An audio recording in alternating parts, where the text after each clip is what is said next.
કેમ છો રાજકોટવાસી? હું છું અંકિત દસવારા રાજકોટથી। મિત્રો, આજે આપણે આવી ગયા છીએ રાજકોટના આનંદ મંગલા ચોકમાં, ત્યાં રાજકોટનું સૌથી મોટું કેરી બજાર ભરાય છે। તો આજે હું તમને આખું કેરી બજારનું વિડીયો બતાવીશ।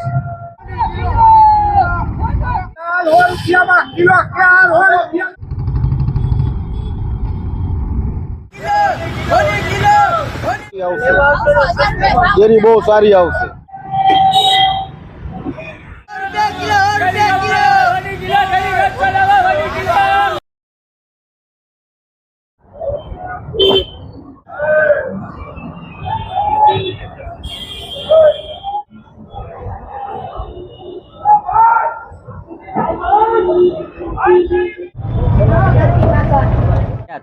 આનંદ મંગલા ચોકમાં કેરી લેવી હોય તો આ બાજુ ભાઈ આવી જાઓ